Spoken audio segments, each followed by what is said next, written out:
Grandes Libros, editorial 100% peruana dedicada a los textos escolares,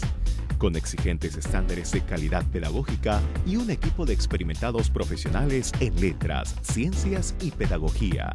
Somos editores del Proyecto Pilares, el primero desarrollado al 100% para cumplir con los indicadores de calidad exigidos por el Ministerio de Educación. Grandes Libros, grupo editorial, liderando el cambio.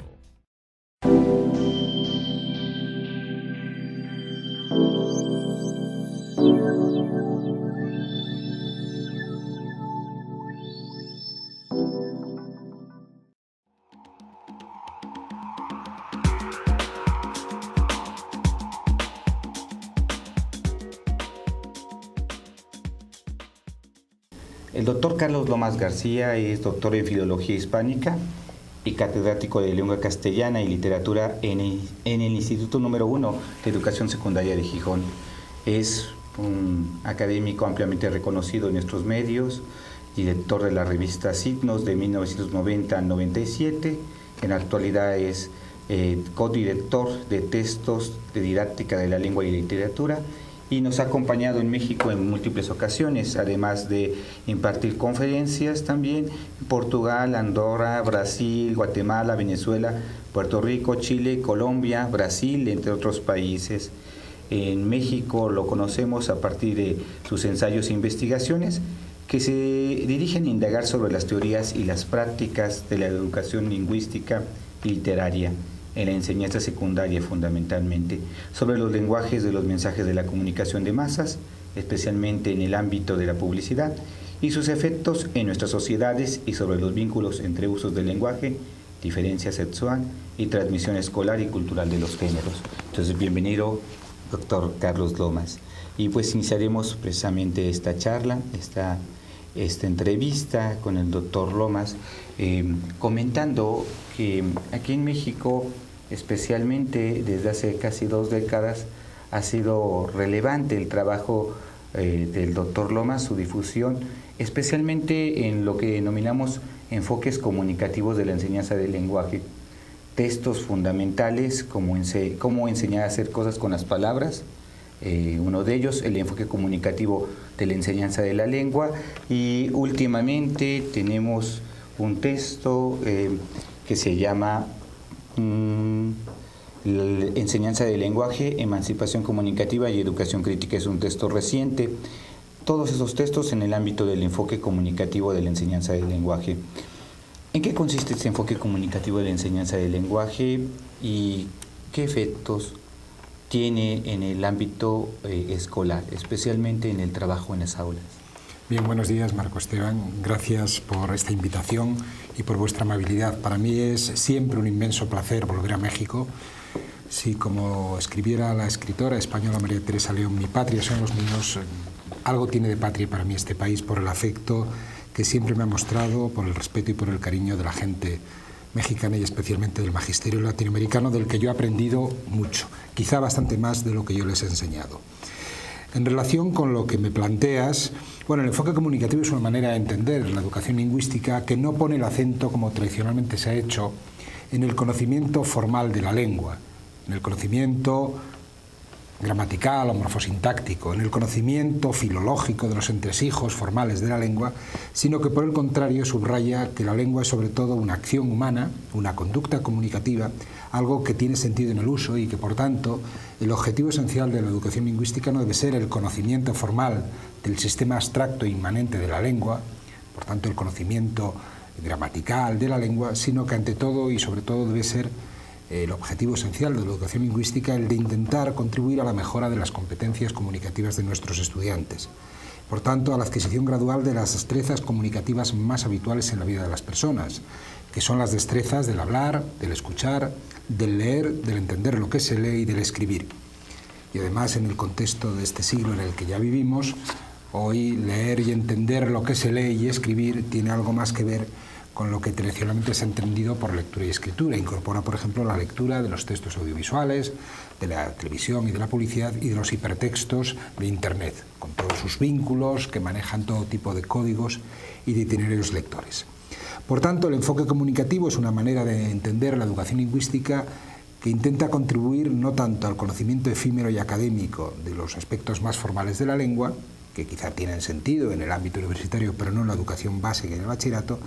y que ponen el acento en la necesidad de entender el aula como un escenario comunicativo donde se hacen cosas con las palabras.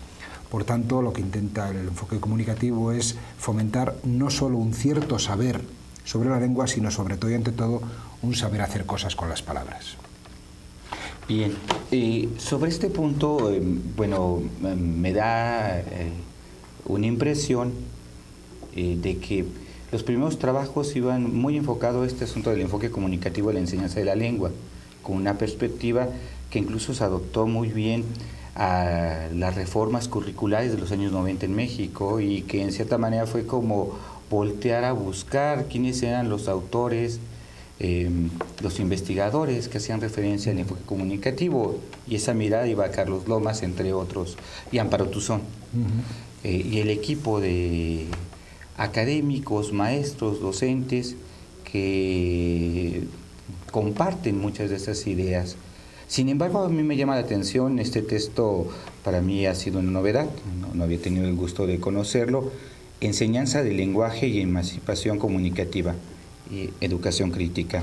Este texto me llama la atención especialmente por ese término de emancipación comunicativa, es decir, veo ya una perspectiva más enfocada hacia estos asuntos ligados a la parte ideológica y política, no solamente a la parte didáctica. Claro,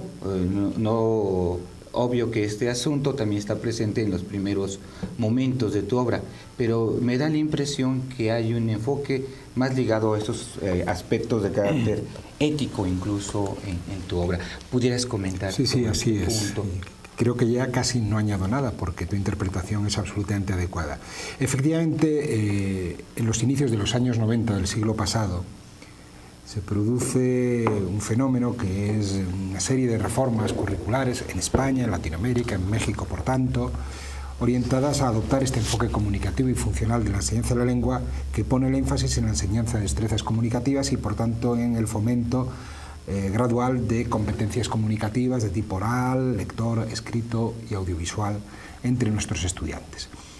Y ya en ese enfoque, de alguna manera, había un cierto énfasis en los aspectos éticos e ideológicos del lenguaje, en la medida en que no solamente se entendían los contenidos como un conjunto de hechos y de conceptos,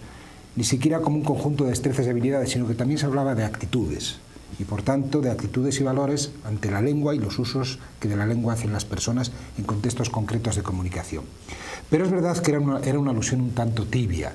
porque una reforma curricular es fruto del consenso pedagógico y político, y porque ya bastante significaba de innovación el tránsito entre un enfoque formal y gramatical de la enseñanza de la lengua y un enfoque comunicativo de la educación lingüística, para entrar además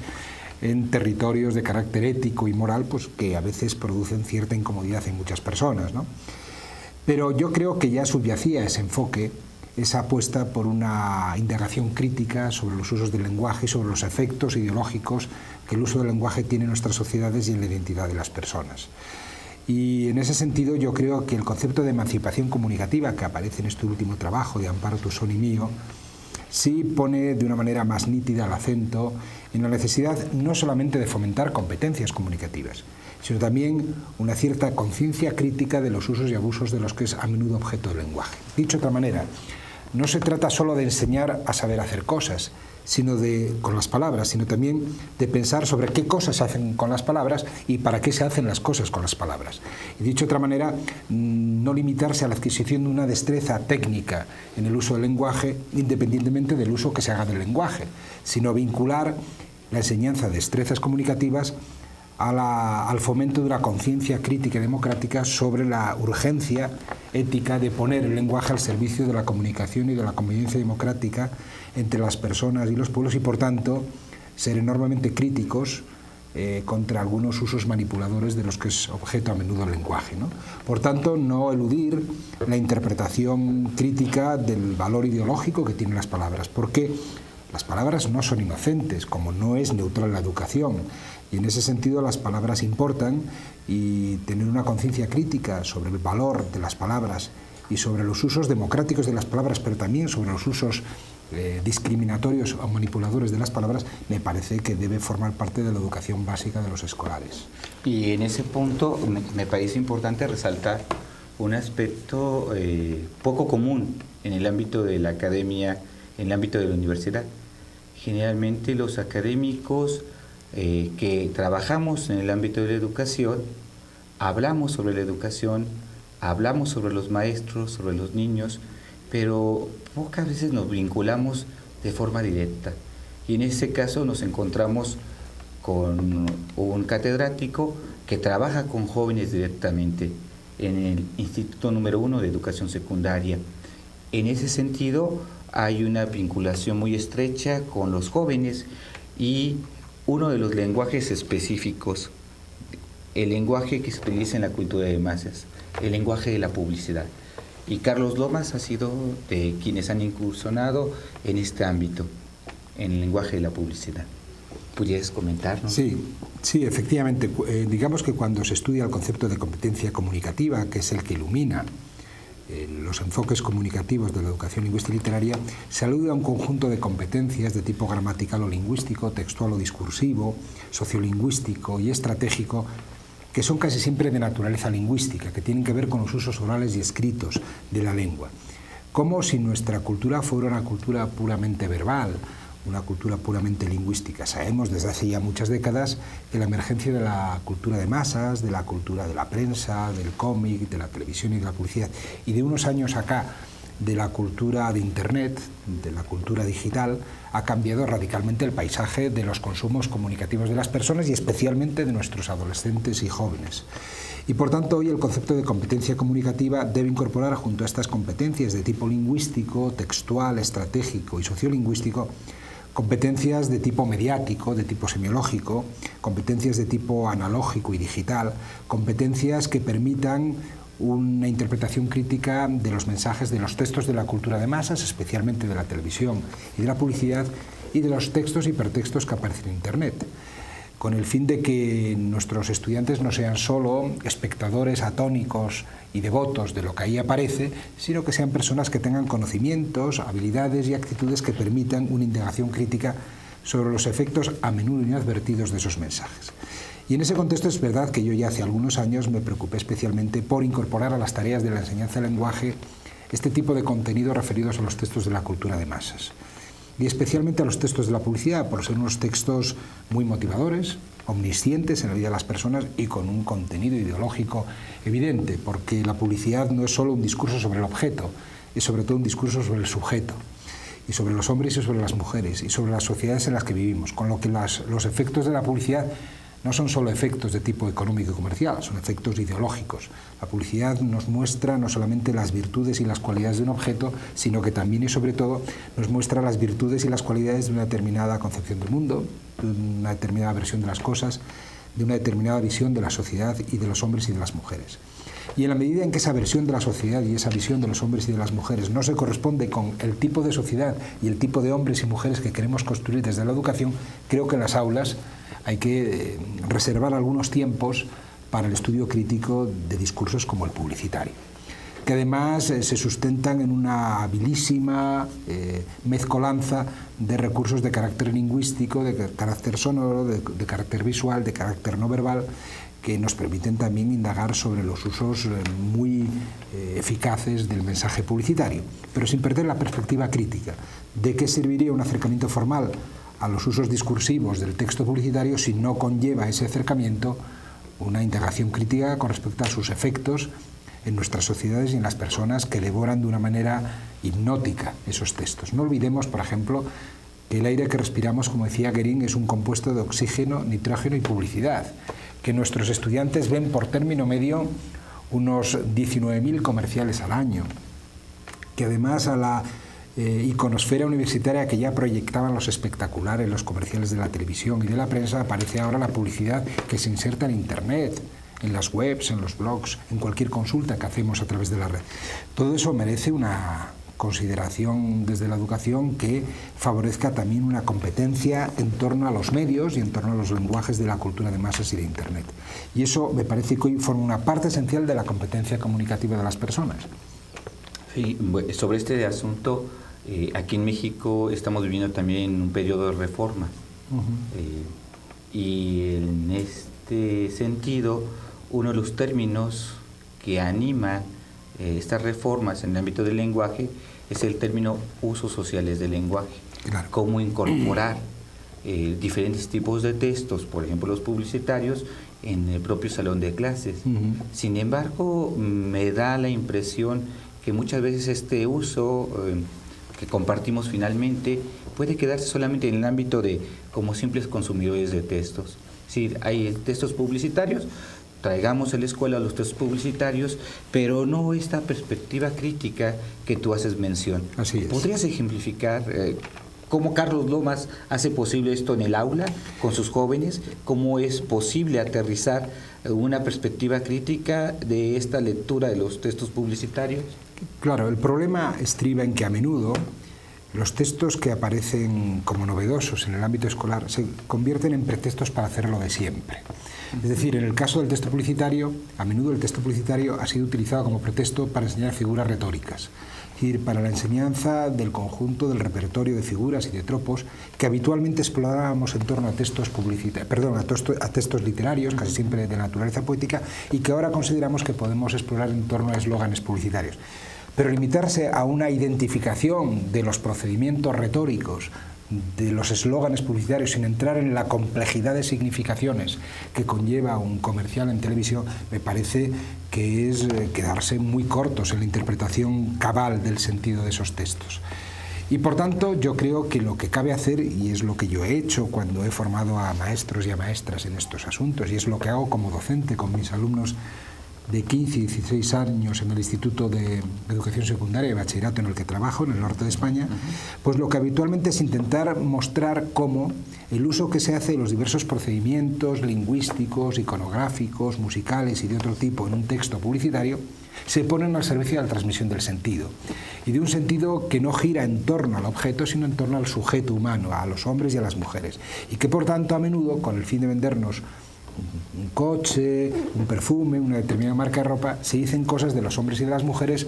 que no son inocentes y que siempre contienen una determinada visión de las cosas y una determinada versión del mundo con la que podemos identificarnos o no, pero de la que debemos ser conscientes. Es decir, que la publicidad nos muestra maneras de hacer y de entender el mundo y no solo objetos. A mí no me preocupa el efecto económico de la publicidad y que por tanto como consecuencia de la emisión de un comercial mis alumnos y mis alumnos compren tal o cual marca de ropa. No es algo que me preocupe especialmente. Me preocupa que los modelos de adolescencia y de juventud asociados a esa ropa, que a veces no son precisamente unos modelos equitativos, se trasladen a sus vidas cotidianas. Y hay un ámbito en el que yo he trabajado de manera preferente en los últimos años que tiene que ver con la construcción publicitaria de los estereotipos de género. Es decir, con la construcción publicitaria de formas determinadas de entender la masculinidad y la feminidad que se adecúan casi siempre a los estereotipos tradicionales de lo masculino y de lo femenino. En la medida en que en ese sentido la publicidad contribuye a la difusión del sexismo y a la perpetuación de las desigualdades culturales y por tanto de la subordinación femenina y de la dominación masculina, creo que la publicidad también es un ámbito que nos permite trabajar muy bien los aspectos ideológicos asociados a la cultura de género y a la cultura patriarcal. Y yo también en ese aspecto trabajo mucho con mis estudiantes, ¿no? Intentando mostrar que de alguna manera la publicidad es un ámbito de educación no formal a veces tan determinante y más eficaz aún que el ámbito de la educación formal en el que trabajamos. Y en ese sentido, aprovechando que haces alusión al tema, es interesante mencionar cómo Carlos Lomas, además de desarrollar textos con el enfoque comunicativo de la enseñanza de la lengua, ha incursionado en este otro ámbito, estudios de géneros con un enfoque feminista. Y de ahí dos textos fundamentales, El otoño del patriarcado y Los chicos también lloran, por cierto, y bueno, este otro, iguales o diferentes, género, diferencia sexual, lenguaje y educación. En ese sentido, ¿podrías comentarnos? Bueno, ya parte de esto lo has mencionado en la práctica con tus propios chicos, pero ¿cuál fue el aspecto que motivó a Lomas a desarrollar estos trabajos y difundirlos? Yo creo que hay una evolución personal y profesional fácil de entender. Es decir, cuando yo incursiono en los enfoques comunicativos y en la conveniencia de fomentar desde las aulas las destrezas comunicativas del alumnado y hacerlo no solamente con una perspectiva de mejora técnica del uso oral y escrito, sino también de conciencia crítica sobre los usos del lenguaje, inmediatamente veo la conveniencia de incorporar a los contenidos tradicionales de la enseñanza del lenguaje, que eran contenidos de tipo gramatical o contenidos referidos a lengua oral y a lengua escrita, a lectura y a escritura, otro tipo de contenidos vinculados a los textos de la cultura de masas. Allí aparece el mundo de la televisión y especialmente el mundo de la publicidad, del que he hablado hace un momento. Y cuando analizo los efectos inadvertidos de la publicidad y sus efectos, por tanto, no solo comerciales, sino también éticos e ideológicos, me encuentro con el sexismo publicitario, con la construcción publicitaria de estrategias de manipulación orientadas a perpetuar el sexismo y los estereotipos tradicionales de lo femenino y de lo masculino. Ese es el antecedente de mi interés por los estudios de género, de orientación feminista, como tú dijiste, y por una serie de trabajos que he compartido con mujeres y algunos hombres para intentar fomentar una reflexión crítica sobre la construcción cultural de la masculinidad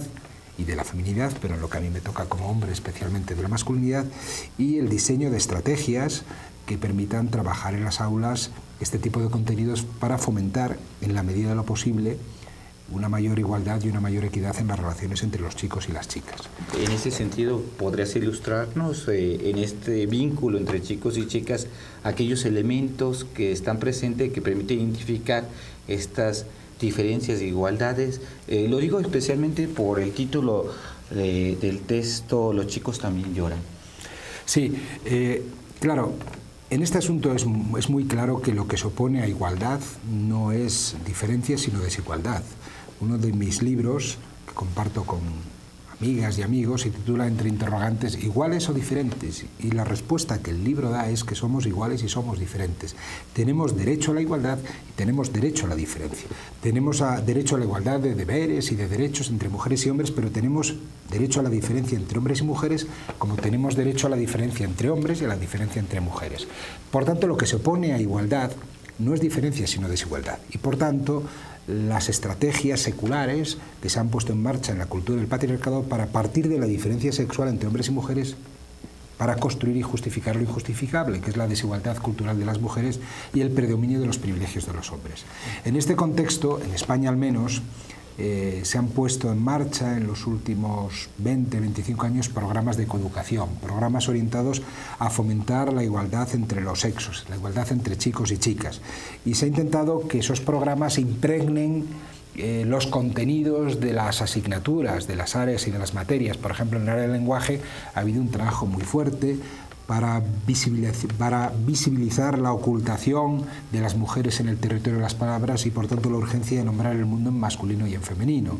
Y en ese sentido, hoy los usos del lenguaje, al menos los usos públicos del lenguaje, heredan este trabajo equitativo de tantas mujeres y de algunos hombres orientados a nombrar el mundo en masculino y en femenino y evitar las formas de designación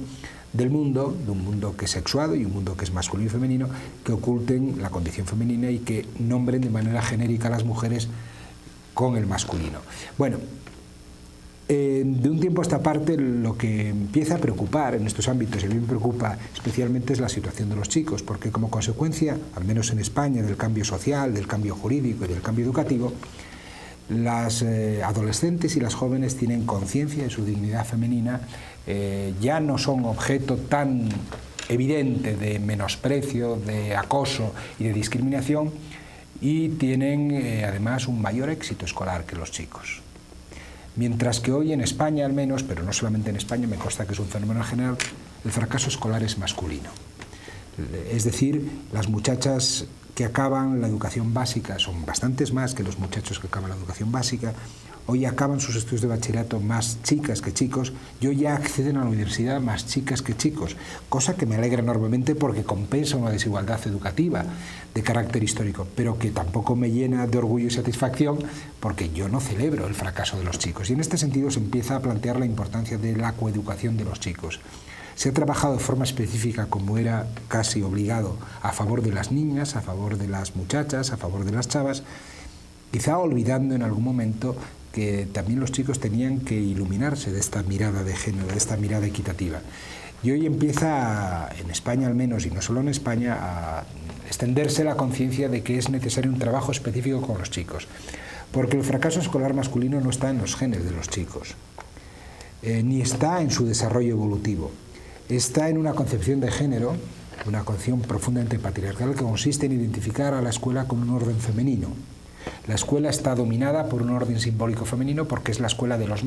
maestras y de algunos maestros que se someten a la voluntad de las mujeres. Y los valores que difunde la educación son los valores de la equidad, de la paz, de la salud, de la tolerancia, de la igualdad, de la solidaridad, que se consideran desde el prototipo masculino por excelencia valores femeninos. Y ante eso los chicos objetan. Digamos que se ponen en rebeldía, se declaran insumisos ante un orden femenino con el que no se identifican y que afecta a su estereotipo viril, ¿no? Entonces, mostrar a los chicos que se trata de dejar de ser muy hombres y de ser más humanos, como dice, por cierto, una socióloga mexicana, Lucero Jiménez Guzmán, me parece que hoy es una tarea urgente. Decir claramente que los chicos también lloran y que no es menos hombres quien es menos humano, que por tanto de lo que se trata es de ir abandonando las formas tradicionales de la masculinidad, el machismo irredento que arrastramos desde tiempos inmemoriales en todo el planeta, para ir construyendo otras formas de ser hombre que generen una mayor democracia en su relación con las mujeres. Carlos Lomas también ha ahondado no solamente en el aspecto de estudios de género y de los enfoques comunicativos. Otra beta muy interesante es el ámbito de la educación literaria, el ámbito de la literatura. Hay un texto tuyo que, bueno, en lo particular me gusta mucho. Érase una vez la escuela, los ecos de la escuela en las voces de la literatura. Es un texto bello porque, aparte de la selección, viene acompañado con un trabajo iconográfico muy interesante, recuperando imágenes antiquísimas de los profesores y actuales. Y bueno, acá en México ha circulado más otro texto. Había una vez una escuela, los años del colegio en la literatura, que escribes con una compañera mexicana, una catedrática mexicana, Isabel Gracida, y en donde es una selección bastante completa de autores de la lengua española. En este trabajo se recuperan textos, vamos a llamar, de autores de hace 30, 40, 50, 70, 80 años, y entonces uno se queda con la idea de una cierta nostalgia de la escuela del pasado, la escuela de ayer como una escuela mejor a la actual. ¿Es esta la intención o hay otro tipo de motivaciones en estas investigaciones literarias sobre el trabajo que tú has llevado a cabo? Bueno, yo casi nunca lo que hago es inocente y por tanto al menos tengo la honradez de poner las cartas sobre la mesa y de decir cuáles son mis intenciones. A ver, en principio, efectivamente, y antes de estos dos trabajos se publica en España en el año 2003 un texto que se llama La vida en las aulas y que se subtitula Memoria literaria de la escuela, que es de alguna manera el hermano mayor de este último trabajo que compartí con la maestra Isabel Gracida, Había una vez la escuela. En ambos casos se trata de antologías literarias, es decir, de una selección de textos literarios sobre la vida escolar. ¿Con qué finalidad? Sin duda, con la de estimular la nostalgia de la escuela de antaño y de la vida escolar de cada lector y cada lectora en quienes lean esos textos. Por otra parte, con la voluntad de mostrar cómo habla la literatura de la escuela, en la medida en que yo pienso que a veces los textos literarios nos hablan de la escuela de antaño de una manera más precisa, de una manera más gráfica, de una manera más significativa que muchos tratados académicos de sociología de la escuela, de historia de la educación, de antropología escolar. De esas antologías yo empecé a notar, y por eso están ordenadas en su índice de esa manera, una serie de tópicos o de temas recurrentes que ordenaban esos textos. 1001 textos que navegan en los océanos de las literaturas y que son esos, pero podrían ser muchos otros, porque a poco que uno explora por los textos de memorias de escritores y escritoras, por textos poéticos, por textos narrativos, por novelas o por cuentas, se encuentra con muchas alusiones autobiográficas o ficticias sobre la experiencia escolar o del autor o de la autora, de los personajes que aparecen en esos relatos, ¿no? Y son relatos y experiencias muy ilustradoras de la visión que el autor o la autora tiene del pasado escolar, de la infancia escolar, del paraíso perdido de la infancia en la escuela. Pero son visiones que también nos dicen muchas cosas de cómo era la escuela de antaño o cómo recuerda el escritor o la escritora esa escuela de antaño. Y a partir de ahí yo ordené esas antologías literarias en torno a una serie de tópicos, ¿no? Desde la nostalgia de la escuela de ayer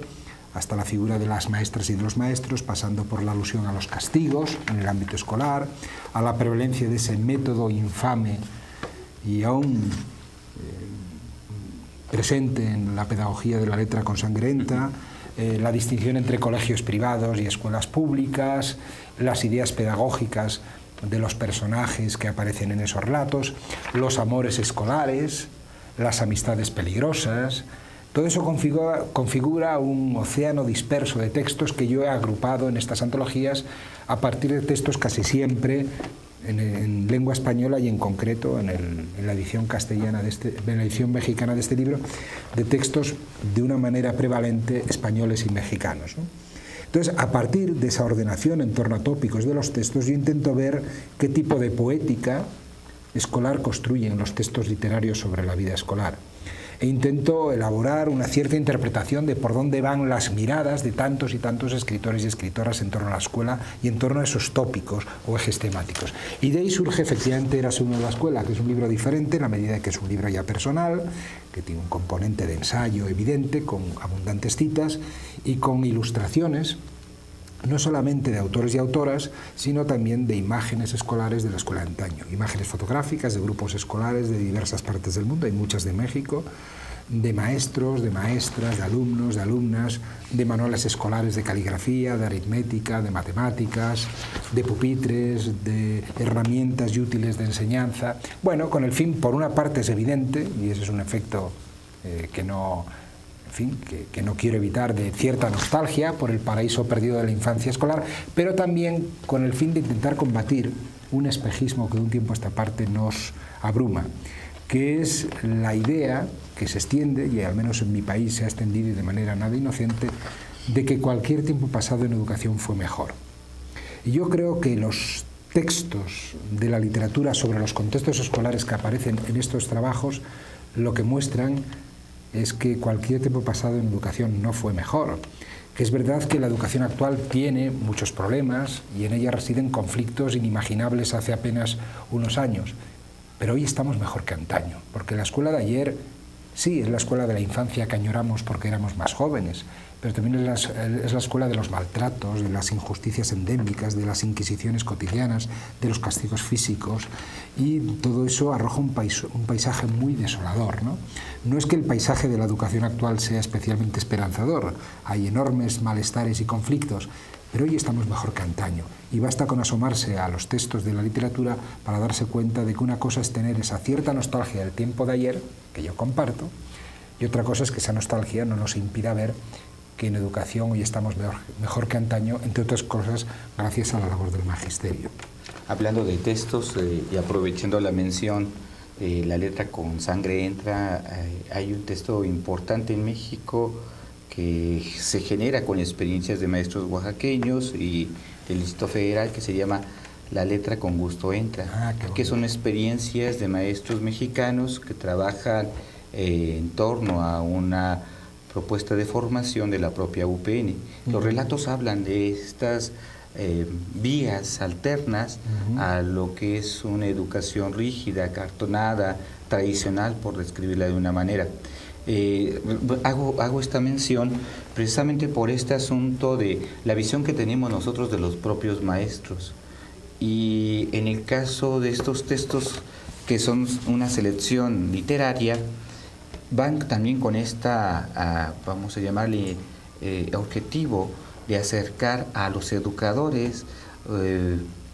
materiales que les permitan no solamente recrearse, supongo, de manera literaria, sino también de reflexionar sobre la propia práctica. Claro. Y va ligada a otro punto que poca referencia se hace, el asunto de los maestros como lectores. Es decir, había una vez una escuela y la vida en las aulas, memoria de la escuela de literatura, y también el que hacía referencia hace un momento cuando hacía la pregunta, ¿qué intención tienen con respecto a ir formando maestros lectores? ¿Hay alguna intención, hay algún aspecto en ese sentido? ¿Cómo ves tú a los maestros como lectores? Bueno, en los textos literarios la figura del maestro lector aparece de una manera, digamos, colateral. Sí aparecen modelos de enseñantes, es decir, modelos de maestros y de maestras. De manera que en esos textos es posible comprobar cómo a menudo aparece el enamoramiento del niño hacia la maestra, o el respeto, la devoción y el cariño hacia el maestro. Un texto bellísimo, La lengua de las mariposas, que incluso hay una película basada en el trabajo de Rivas. Así es, Manuel Rivas escribe una serie de relatos que se llaman ¿Qué me quieres, amor? Y a partir de 3 de esos relatos, Rafael Azcona, el guionista, entrega un guión a José Luis Cuerda, el director de la película La lengua de las mariposas, que nos cuenta la historia de un maestro liberal y republicano en los meses inmediatamente anteriores a la Guerra Civil Española, que en una escuela de un pueblecito de Galicia, en el norte de España, pues transmite a sus alumnos la pasión por las palabras, la pasión por la naturaleza, y les habla del secreto de la lengua de las mariposas. Lamentablemente ese maestro es detenido cuando se produce el golpe militar, y es no solamente detenido, sino fusilado, ¿no? Una triste historia que compartió con tantos maestros y con tantas maestras que fueron encarcelados, torturados, exiliados o asesinados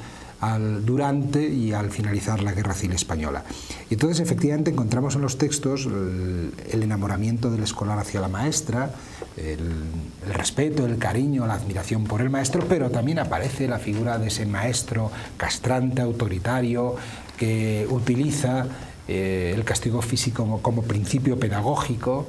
y que lamentablemente, al contrario de lo que predican los maestros oaxaqueños, no creen que la lengua con gusto entra, sino con sangre entra, ¿no? Por tanto, ahí hay modelos muy claros del magisterio a los que el lector de esos textos puede acogerse. Espero, evidentemente, que se acoja al modelo afectivo, amoroso, apasionado y respetuoso con los chicos y con las chicas, y no a esa figura del maestro autoritario, que cree en el castigo físico y que ve siempre a los niños y a las niñas como adversarios, ¿no? Como animales a los que hay que domar, antes que como a personas que están creciendo y en los que hay que estimular la curiosidad y la pasión por el aprendizaje.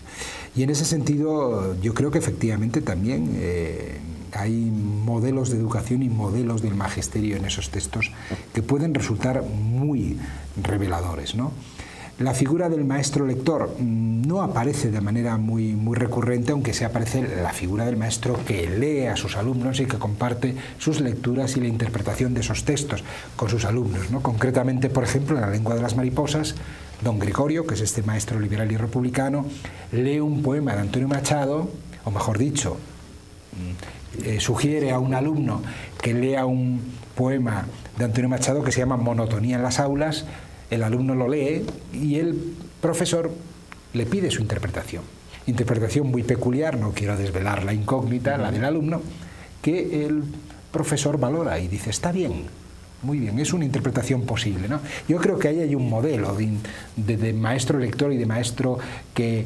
acoge las interpretaciones lectoras de los alumnos con respeto y con cariño, que es muy ilustrativo. En cualquier caso, otro de los aspectos de estos libros que puede ser muy interesante es también utilizar estos textos en las aulas, porque en la medida en que son textos, en las aulas de la educación literaria, porque en la medida en que son textos que nos hablan de la vida escolar, son textos muy cercanos a los estudiantes. Primero porque no todos esos textos hablan de la escuela de antaño, también hablan de la escuela de hoy, de la escuela de hace 10 o 20 años.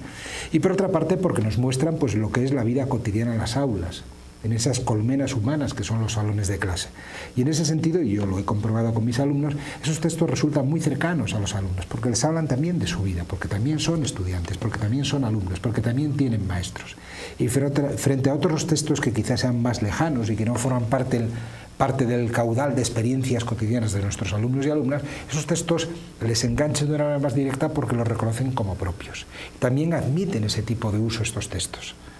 Textos con los que se trabaja en clase para favorecer la comprensión lectora, la interpretación individual y compartida del significado en el aula, a partir de textos que hablan de unas realidades que son muy cotidianas para los estudiantes, que son las realidades escolares. Bien, pues vamos ya prácticamente culminando, pero voy a hacerte una pregunta que va a romper un poco el asunto de la estructura de esta entrevista. Retomo el asunto de la educación crítica. Y retomo el asunto de la educación crítica en el sentido de que vivimos en un mundo actual, un mundo con muchas incógnitas, con problemáticas, con novedades. Un mundo que hasta hace poco decíamos, ¿por qué los jóvenes no reaccionan? ¿Por qué los jóvenes están sumidos en cierta pasividad? ¿Por qué los jóvenes no protestan? Y nos encontramos ahora el asunto de los indignados en España, el asunto de las movilizaciones de estudiantes de secundaria en Chile,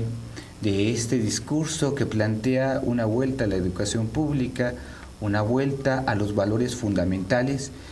de la España republicana, por ejemplo. ¿Cuál es tu opinión sobre esto, Carlos? A mí me parece que los adolescentes y jóvenes en México, en España, en Chile y en tantos otros lugares nos están dando una lección. Una lección tremenda a una generación adulta que en su momento protestó por tantas cosas y que se ha acomodado en exceso y que acepta las reglas del juego de una manera pasiva y que no cree que otro mundo sea posible y deseable. Y esta juventud a la que criticamos, como tú decías, por adocenada, por pasiva, por sumisa, por vinculada tan solo al mundo audiovisual o a los espacios virtuales de Internet, de repente, a través de las redes sociales que abre Internet, se concentran, se convocan, se reúnen, protestan. Lo hacen además con una independencia de las estructuras tradicionales, sindicales y políticas que a mí me parece absolutamente admirable, y generacionales. Lo hacen de una manera pacífica, de una manera muy creativa, de una manera muy plural. Yo creo que es un movimiento absolutamente ejemplar, que es toda una lección para la generación más adulta de la que debemos aprender. Yo creo que el movimiento de los indignados, que ha surgido de manera espontánea en tantos lugares, yo estuve hace un mes en el Zócalo y vi el Zócalo de Coyoacán y vi allí la concentración de indignados. ¿Con Javier Sicilia? ¿Cómo? Con Javier Sicilia. Javier Sicilia, ¿no? O el movimiento de indignados en Madrid, en Barcelona, o el movimiento de los indignados a favor de la educación pública en Chile, me parece un movimiento absolutamente ejemplar, que lamentablemente no hemos construido desde la escuela y desde una escuela crítica, que ha surgido a través de las redes sociales de una manera espontánea, y que a mí me parece que es, insisto, absolutamente ejemplar. Yo creo que tenemos mucho que aprender de los jóvenes y que este movimiento pone de relieve esa falacia de pensar que la juventud actual está perdida de antemano, que ha perdido los valores de la resistencia, los valores de la crítica. Yo creo que nos están dando una lección enorme de la que debemos aprender. Ya sea los indignados o los movimientos de No Más Sangre o los movimientos en Chile, finalmente hay un elemento que es la materia de trabajo de gente como tú, de investigadores como tú,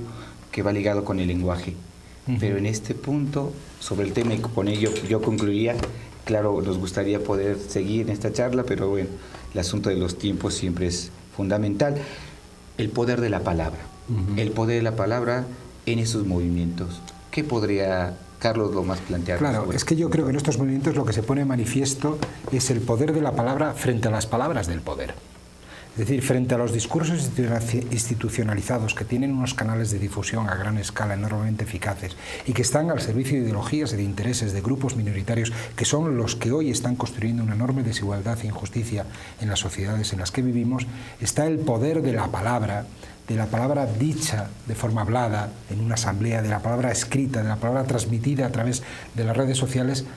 de estos jóvenes que nos están dando una lección moral, a mí me parece absolutamente ejemplar, ¿no? Entonces esto demuestra, insisto, que las palabras no son inocentes y que por tanto no basta con enseñar un uso correcto, coherente y eficaz de las palabras. es necesario enseñar el uso ético de las palabras, poner las palabras al servicio de la convivencia y de la democracia, y no solamente al servicio de un manejo muy hábil que puede estar en última instancia en función de un interés de manipulación, ¿no? Por eso yo creo que el concepto de emancipación comunicativa ilumina el concepto de competencia comunicativa, porque lo pone al servicio no solamente de un manejo eficiente de las palabras, sino de un uso ético de las palabras, que haga que el poder de las palabras se ponga al servicio de la convivencia y de la democracia entre las personas y entre los pueblos, y que contrarreste, por tanto, los efectos perversos de las palabras del poder, que no se caracterizan por ser usadas al servicio de los pueblos, sino al servicio de grupos minoritarios que siguen manteniendo todo tipo de privilegios y de prebendas en nuestra sociedad. Pues tendremos que cerrar en este momento, Carlos. De entrada agradecerte la oportunidad que nos has dado a tus colegas mexicanos de poder compartir estas ideas, de compartir tu obra, y además agradecerle a Amparo Tuzón. O sea, la obra de Carlos Lomas no se puede entender si no se lee y si no se acompaña a su vez con la obra de Amparo Tuzón. Afortunadamente. Y quisiera también agradecer a la Universidad Pedagógica Nacional, que hace posible que tengamos esta grabación, que nos permite difundir estas palabras, y a la Red Metropolitana de Lenguajes para la Transformación de la Escuela y la Comunidad, que hizo este esfuerzo para invitar a Amparo y a Carlos a este encuentro internacional de lenguajes que se desarrolla en la ciudad de Oaxaca del 8 al 10 de diciembre del 2011. Muchas gracias, Carlos. Gracias. Esperamos volverte a tener en este set y que nos puedas seguir acompañando y ilustrando. Gracias a ti y a ustedes de corazón, además. Gracias.